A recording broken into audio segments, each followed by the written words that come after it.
Hello everyone, आप सभी का इस वीडियो पर एक बार फिर से स्वागत है। हमने कल पार्ट फर्स्ट के अंदर पढ़ लिया था हनी बी का सामाजिक संगठन। आज दूसरा पार्ट पढ़ने जा रहे हैं हनी बी का सामाजिक संगठन। वो आधा वीडियो हो गई कवर्ड पार्ट फर्स्ट में, अभी ये सेकंड है। तो अपन ने देख लिए थे मक्खियों के बारे में, मधुमक्खियाँ। अब मुखांगों के बारे में बात करेंगे इनकी। तो इन जंतुओं के मुखांग हैं कैसे होते हैं, च्वीविंग और लीपिंग टाइप के, यानी कि चबाने वाले और चूसने वाले होते हैं मधुमक्खियों के। इस प्रकार के जो मुखांग होते हैं, यानी कि जो इनके पाए जाते हैं, ये फूलों से मकरंद या मधु को इकट्ठा करने में और वैक्स यानी कि मोम के निर्माण के लिए बने होते हैं। इसके मुखांग के 4 पार्ट होते हैं: लैब्रम, लेबिया, मैंडिबल और मैक्सिला।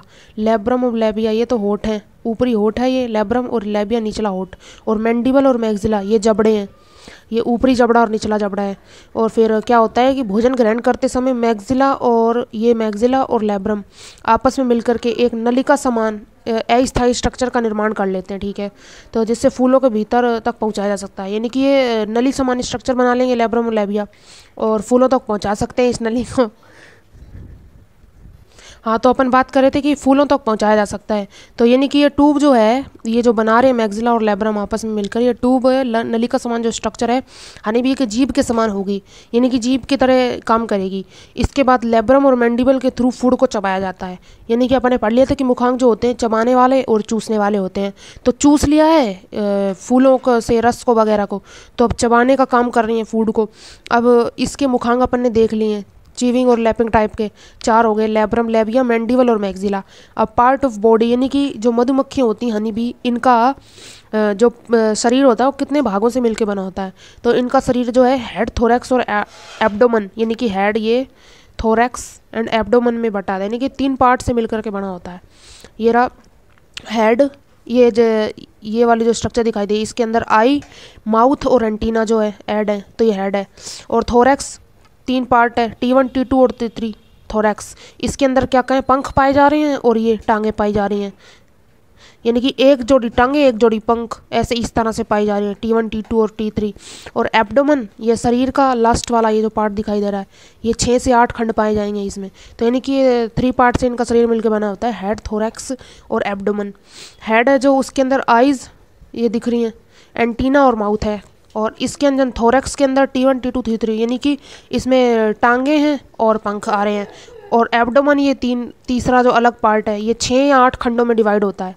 हाँ, तो अपन ने बात कर ली मुखांगों के बारे में, और जो पार्ट ऑफ बॉडी यानी कि शरीर कितने पार्ट से मिलकर के बना हो रहा है वो बता रहे हैं अपन ने। अब अपन पढ़ेंगे मधुमक्खियों का जो छत्ता बना होता है वो कैसे होता है, छत्ते की स्ट्रक्चर कैसी होती है। तो आप देख पा रहे हैं षटकोणीय आकृति का छत्ता।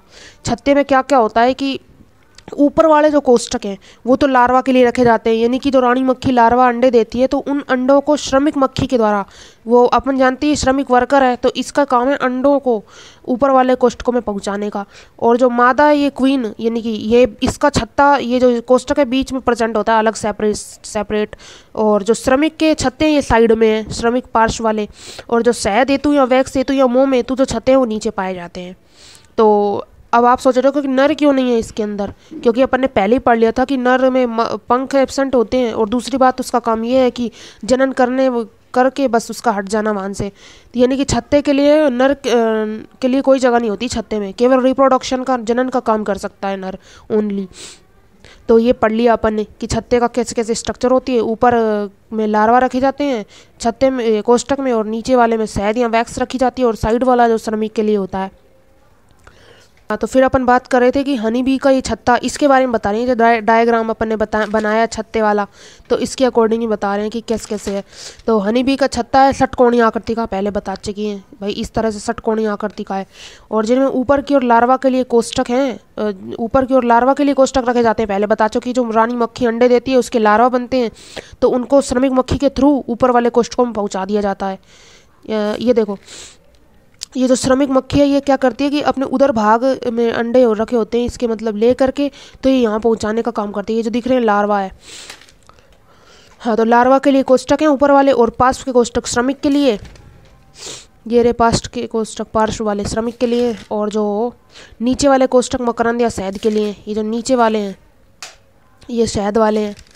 हाँ, तो और छत्ते में नर के लिए कोई जगह नहीं होती, वो पहले बता चुके हैं। रानी भी हमेशा छत्ते के बीच में रहती है। ये रहा इसका बीच वाला छत्ता, अलग ही सेपरेट सबसे, ये वाला है जो। और जनन के बाद जो श्रमिक हनी बी है वो सभी लार्वा को कोष्ठकों में भर देती है, अपन पहले बात कर चुके हैं इसके बारे में, और कोष्ठक को वैक्स के थ्रू बंद कर दिया जाता है। यानी कि ये जो ऊपर वाला जो कोष्ठक है, ऐसे तो कोई भी ऑर्गेनिज्म या फिर परभक्षी है जो इधर आ सकता है छत्ते में और इनके अंडे लार्वा को नुकसान पहुंचा सकता है, खा सकता है। तो इसके लिए जो श्रमिक मक्खी है ये ऐसा करती है कि इसके ऊपर वैक्स या मोम को की परत का निर्माण कर देती है, यानी कि जिससे छत्ते जो हैं ये कोष्ठक ये बंद हो जाते हैं। अब बंद हो जाएंगे तो अंदर कोई आ ही नहीं पाएगा, कोई परभक्षी आ ही नहीं पाएगा, तो इस तरह से बंद कर देती है, इस तरह सुरक्षा भी हो जाती है। तो अपन ने छत्ते की स्ट्रक्चर पढ़ ली है, मुखांग पढ़ ली है और इसके पार्ट ऑफ बॉडी पढ़ ली, 3 चीज़ें अपन ने पढ़ ली हैं इसके अंदर। और हनी भी, अब हनी भी हैं जो शहद ही देती हैं, तो उसका रासायनिक संगठन भी अपन देखेंगे क्या क्या होता है उसके अंदर। 1/3 शर्करा पाई जाती है जो कि कैसी है, फ्रक्टोज और ग्लूकोज शर्करा। और इसके अलावा इसमें आयंस पाए जाएंगे, कैल्शियम, पोटेशियम, सोडियम, और धातुएं निकेल, मोलिब्डेनम, कॉपर, लिथियम और आयोडीन। और विटामिन क्या क्या पाए जाएंगे, के, ई, सी एंड बी। और प्रोटीन है लाइसिन, एस्पार्टिक एंड ग्लूटामिक अम्ल। तो ये सब चीज़ें पाई जा रही हैं एक मधुमक्खी का जो वो शहद होती है उसके अंदर पाई जाती हैं। तो अपन ने पार्ट फर्स्ट के अंदर और ये पार्ट सेकंड है इसके अंदर पूरा कवर अपन ने देख लिया है कि मधुमक्खियों का सामाजिक संगठन के बारे में देख लिया है। अगर आपको ये वीडियो पसंद आई हो तो लाइक, शेयर एंड सब्सक्राइब करना ना भूलें, और अगर कोई दिक्कत हो तो कमेंट सेक्शन में लिखना ना भूलिए। Okay, thank you.